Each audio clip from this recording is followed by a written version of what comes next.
Hey everybody. So, I'm back and we're going to be discussing more pro-life news. I am happy to say that in the last couple of years, many cities, not states, but many cities have been declaring themselves unborn sanctuary cities. So basically what that means is even if the state has declared that abortion is legal, this this group of people have decided that amongst themselves their city will not allow abortions. They will not have abortion clinics. Um, and the good news is that after the midterms, 9 more cities added themselves to that list. So as of 2019, there were 41, according to this article by Baptist Press. And since the midterms, 9 more have added themselves to that list. And so we're going to go over these articles really quickly. 41 U.S. cities ban abortion as sanctuary cities for the unborn. This is incredible news. Longview, Texas. There are 41 local governments across the United States that have adopted ordinances banning abortions and declaring themselves sanctuary cities for the unborn since grassroots movements launched in 2019. Movement founder Mark Lee Dixon said. Also the author of this article. Dixon was on hand when Mason, Ohio, a town of about 33,000 people, 30 minutes northeast of Cincinnati, became the latest city to declare itself a sanctuary for the unborn. Mason City Council adopted the ordinance by a 4-3 vote on October 25th.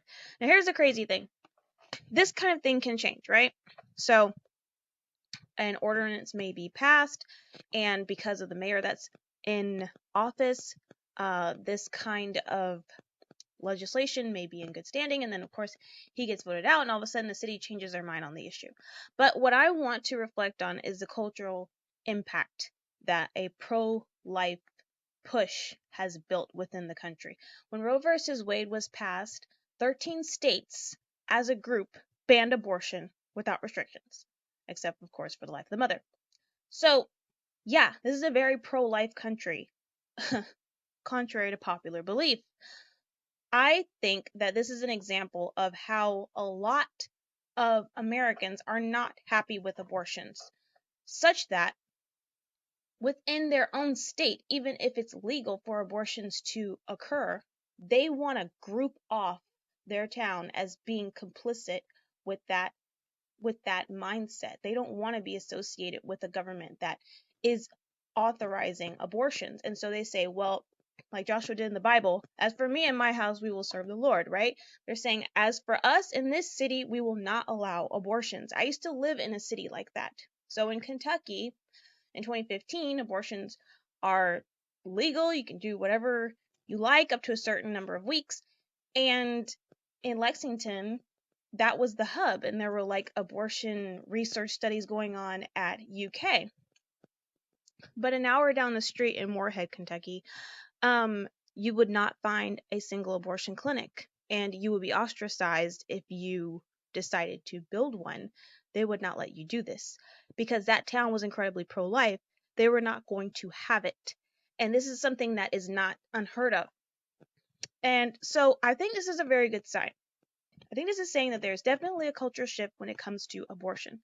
Most Americans are not happy with the idea of child killing, even if the child killing is in the womb. They are not happy with that, and they're making that very, very evident by how they are grouping off portions of the country that would allow abortions otherwise. They're saying, no, we are not going to have this. Get out and do it somewhere else, not here.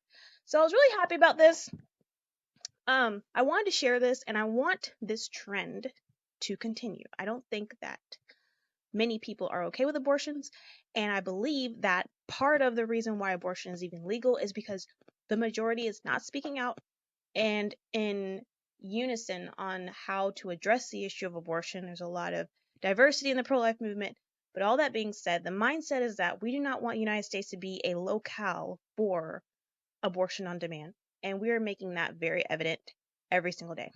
So those are my thoughts, and I'll be happy to hear what you guys have to say regarding, and I'll be back for more soon. Bye.